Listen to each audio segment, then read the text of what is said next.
Bienvenidos al tercer episodio del video podcast Emocionalmente. Como ya sabéis, entrevistamos a personas que tienen que ver con la salud mental como profesionales o también a pacientes, como en este caso que tenemos a Anabel, que ha accedido a hacer este podcast porque me parece que tiene una historia inspiradora y que podemos aprender un montón de ella. Entonces, me gustaría que la conocierais, así que, cuéntanos, Anabel, a qué te dedicas, cuántos años tienes, de dónde eres, y así podemos conocerte un poquito más. Bueno, Raquel, pues es un placer, lo primero de todo, estar aquí contigo y compartir parte de mi historia. Y soy maquilladora profesional, llevo muchos años dedicándome ya a ello, más de 13 años, y más conocida en mi trabajo como Anabela Makeup Artist. Y he llegado aquí siempre con la intención de mejorar, tanto como persona como profesional. 13 años llevas. Sí, y seguro que se me escapa alguno más. Sí. Pero luego indagaremos, ¿no? ¿Cómo has llegado hasta ahí? ¿Sabes? Esto es un poco la historia que me parece tan interesante de transformación, ¿no? De estar en un punto y conseguir con esa resiliencia llegar hasta donde has llegado. Entonces, llega un momento en tu vida en el que habrá pasado algo, habrás sentido algo te habrá hecho clic y tú dijiste, voy a terapia. ¿Qué fue eso que te empujó a llamar? Pues me empujó más un momento de mi vida, pero siempre a nivel personal he querido mejorar como persona humana y sobre todo por gestionar mejor mis emociones. Pero lo que más apretó en ese momento era la situación que estaba viviendo. Claro, es que muchas veces cuando estamos al borde de, ¿no? Cuando estábamos muy abrumados es cuando tomamos ese camino de la terapia y esto es un reto, ¿no? El querer abrir cajas donde no sé qué me voy a encontrar, donde puede doler un poquito, pero al final de esto dice que todo se aprende de todo, pero si lo sé gestionar, porque o el sufrimiento puedo sacar un aprendizaje y puedo crecer, o del sufrimiento me puedo quedar en el trauma, ¿no? Y me puede retraumatizar quedarme pensando en esto. Sin embargo, lo que he visto en ti ha sido que esto te ha dado alas para volar, transformarte y crecer un montón. Y esa es, al final, la parte más bonita de la terapia, ver cómo las personas resurgen y vuelan como ave fénix. Entonces, cuéntanos algo que haya sido para ti una experiencia que en un momento determinado te parecía súper difícil, complicada y que conseguiste superarlo, que fue transformador, que te sientes orgullosa de ello. Pues es una gran pregunta porque podría responderte por muchas áreas, pero la que creo que más ha marcado mi forma de ver y de vivir la vida es mi profesión, porque cuando era más pequeña o más adolescente, digamos que era más bala perdida, sin nada fijo ni nada que tuviera, así como mucha gente sabe qué es lo que quiere ser o tiene una idea o un camino, yo realmente no tenía nada, ninguna estructura. Y a día de hoy soy una profesional con mi propio negocio, gestiono mi propia empresa, llevo 5 años consolidados más toda la carrera que me abarca detrás y sigo peleando por ello, con las metas también muy claras de hacia dónde quiero llegar.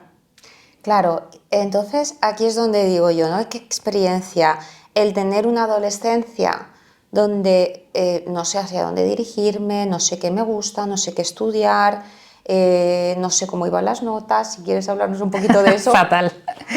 ¿Repetiste algún curso? Sí. En la ESO. Sí. Entonces, ¿qué nos sirve un poco con tu historia? O sea, que en la adolescencia yo no tenga claro lo que quiero, no esté sacando mega buenas notas. Esto no nos puede condicionar toda una vida, porque hay etapas en la vida en las que no tenemos claro hacia dónde nos queremos dirigir. Nos dejamos llevar un poco por el entorno, por los estímulos, por las amistades, el círculo social que hay en ese momento. Influye. Entonces, si nos vamos a ese momento, ¿cómo se sentía la Anabel adolescente consigo misma viendo lo que estaba haciendo con su vida? Sinceramente, muy mal. Fue así como yo creo que todo radica mucho más en el que es terreno familiar, en casa, y lo que veo ahora es, bueno, que he construido muchísimos ladrillitos por el camino que han hecho una mujer muy fuerte, una persona muy fuerte, pero yo creo que es muy importante el apoyo, pues lo que tú decías, ¿no? Las compañías o hacia dónde te diriges, es importante. Y bueno, es que son muchas cosas, en verdad. Si quieres, pregúntame algo más concreto que quieras que te Sí, por responda. ejemplo, la parte académica. La parte Vale. académica cuando veo que suspendo, que no tengo esa motivación ni ese refuerzo de estudiar y sigo suspendiendo y vuelvo a repetir, ahí supongo que habría como un poco de pérdida, ¿no? De sensación de hacia dónde me dirijo, un bote a la deriva en medio del océano. Que, ¿A qué me apego? ¿En qué me apoyo?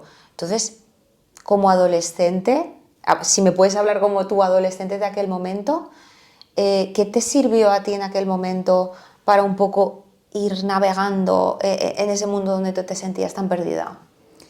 Pues tengo que decir que tengo gran parte de emociones aún bloqueadas por lo vivido, ¿no? Es como que hay veces que para sobrevivir se anulan algunos recuerdos, pero lo que sí que recuerdo muy claro es que yo tenía problemas en casa familiares y eso hacía que yo no pudiera focalizarme o centrarme en mis estudios.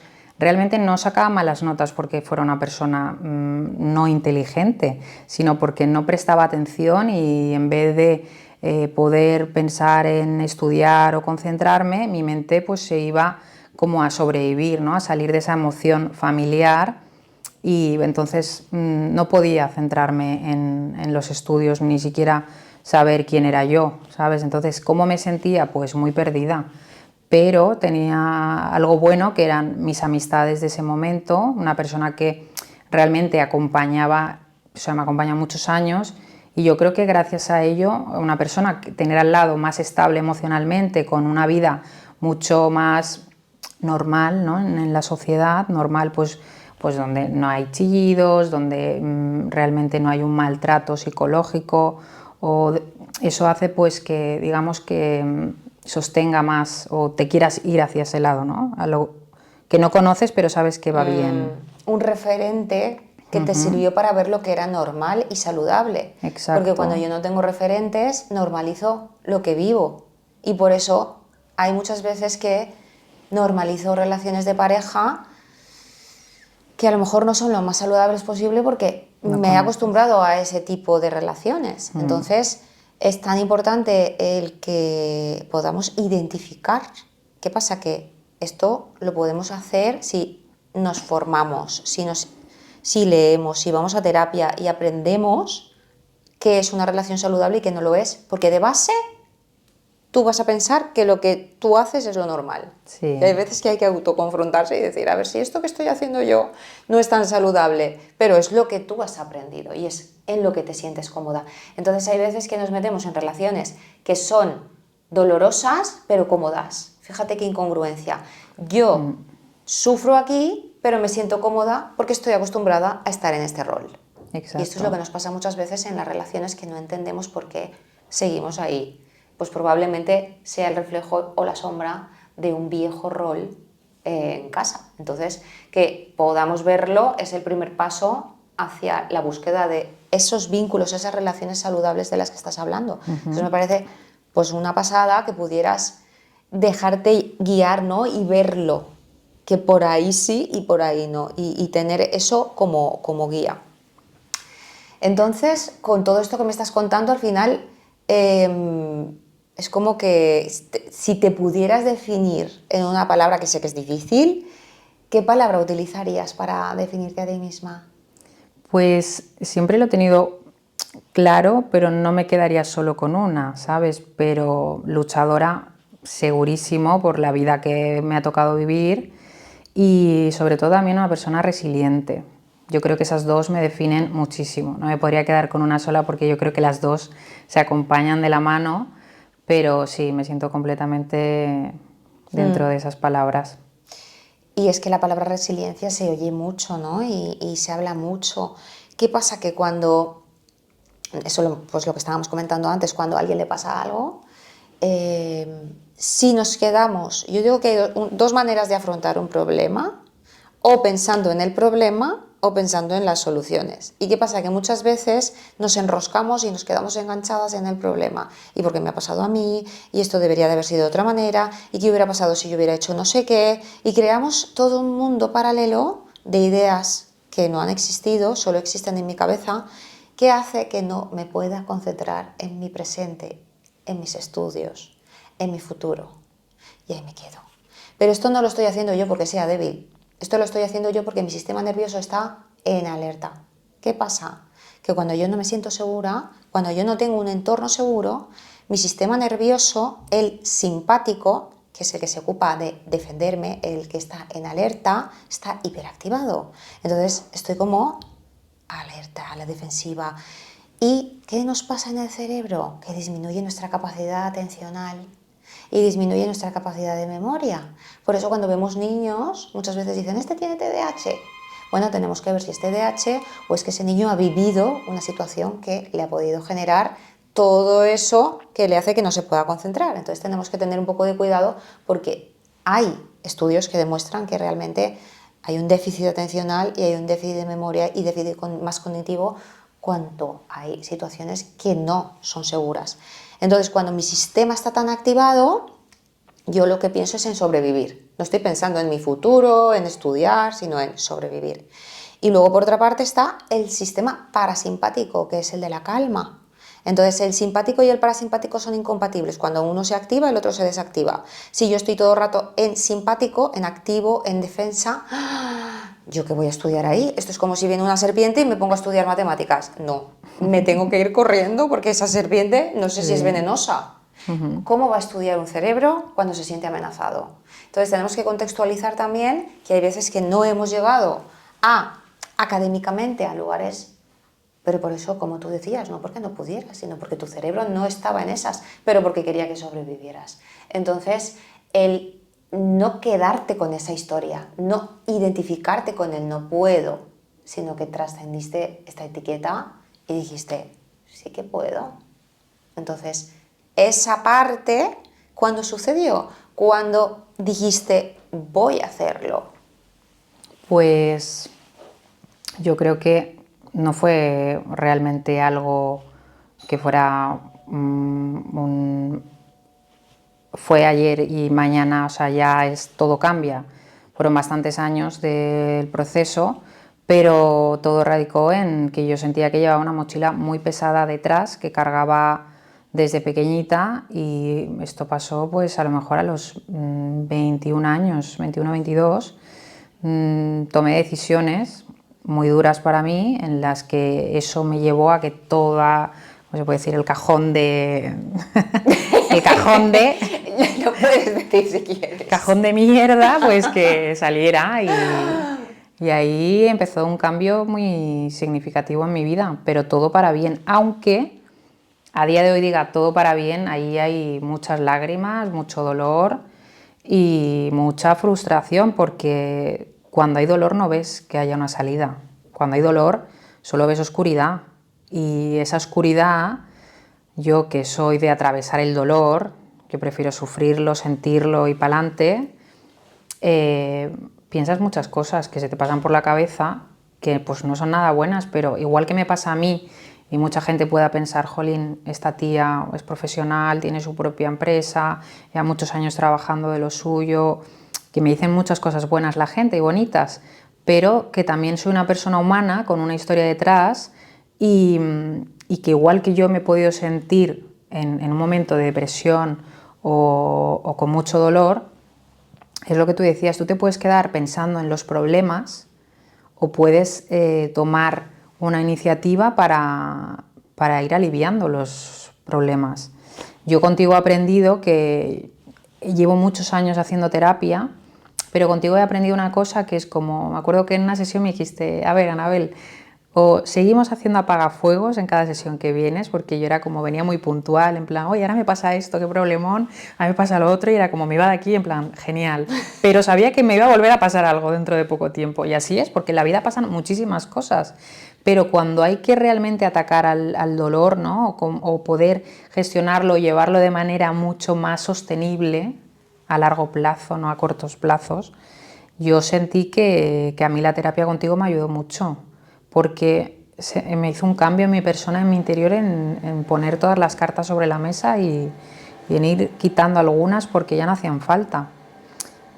Y a decir, cuando es tan complicado, que ves una situación tan complicada que lo mandarías todo a la mierda, o contestar como aquel en plan, oye, déjame en paz, decir, ostras, voy a respirar, voy a poner en práctica lo que realmente he conocido en terapia, e ir aplicando esos conocimientos en el día a día, tanto en el día a día, y cuando aprieta la vida, es lo que a mí me está haciendo un cambio muy significativo en la persona que estoy construyendo hoy, de todo lo que he sido antes. Ay, qué gusto escucharte. Me encanta porque es que además últimamente estoy también, yo, claro, aunque sea psicóloga, también tengo mis propios procesos personales. Y creo que, y lo hemos estado hablando, porque esta señora me ha maquillado hoy espectacularmente. ¿Cómo no? Entonces estábamos hablando de lo de soltar, ¿no? Que a mí me decían, suelta. Mi psicólogo, suelta, suelta. Y yo digo, ¿qué es soltar? ¿Qué suelte? ¿Qué tengo que soltar? No entendía lo que era soltar. Ahí en el apego con esa persona o con esa situación o con ese trabajo. ¿Qué pasa? Que esto es como el vacío, ¿no? ¿Y ahora qué? Esto me da seguridad, aunque me duele. Y los grandes hitos, al menos en mi historia, han venido siempre después de soltar algo.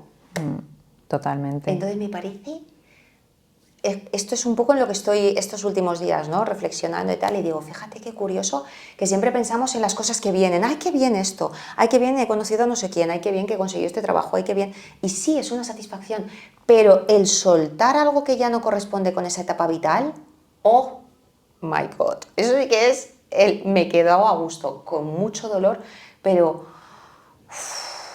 dejo de invertir energía en algo que ya me está absorbiendo, que ya no le corresponde el lugar que le estoy dando. Entonces, eso es lo que he visto en ti, que tú has conseguido hacer eso y ahora tienes tiempo para focalizar en tu carrera, en lo que tú quieres, en lo que tú deseas, en tu ikigai, ¿no? Que es como la metáfora de aquí mi propósito.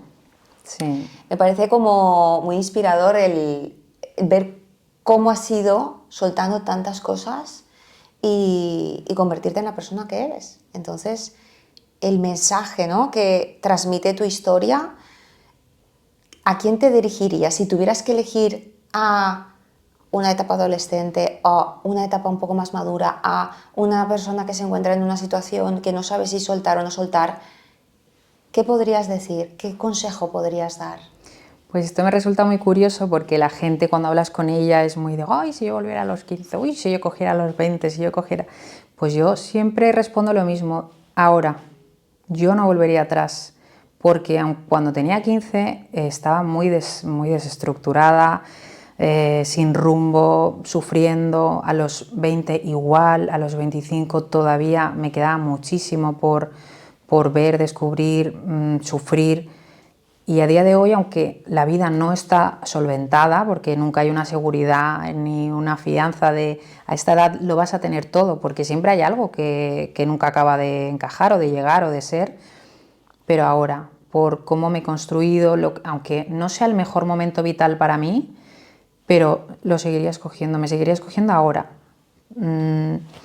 Hablando contigo esta mañana, mientras te maquillaba, yo también, siempre, estar contigo cerquita siempre es genial, porque Y contigo. siempre sale algo muy bonito. Sí. Y te decía, jolín, es que no sé muy bien hacia dónde ir o si el paso que voy a dar va a ser bueno por el cambio de mi vida, pero hablando contigo, llegando a una conclusión de, es que es verdad, cuando hay que tomar una decisión, si tengo que echar la vista atrás, todas las decisiones que he tomado en mi vida, por más que he dudado o más dolorosas o lo que haya podido ser, siempre he ido a mejor.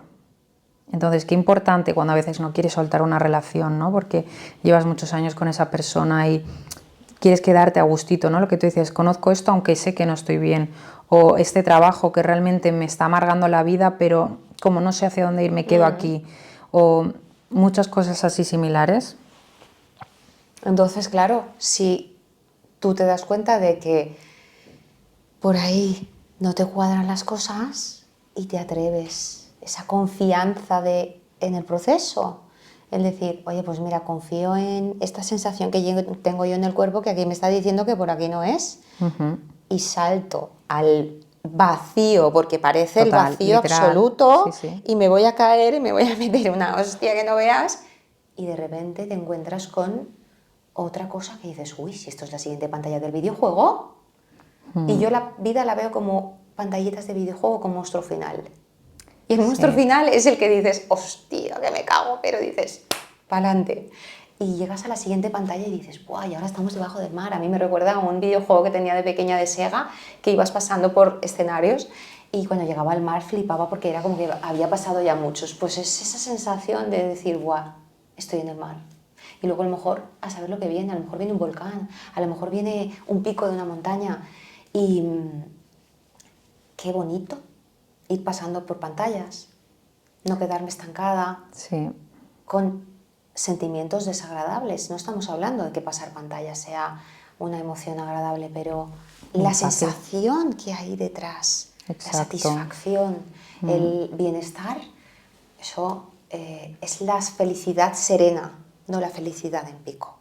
Bueno, Anabel, ha sido un súper placer Igualmente. tenerte aquí, que nos hayas contado esto. Y última pregunta, ¿qué significa para ti la palabra emocionalmente? Pues emocionalmente para mí realmente es la historia de mi vida. Creo que las emociones hay que atravesarlas, las buenas, las no tan buenas, y forma parte de mi vida, de mi ser. Qué bonito.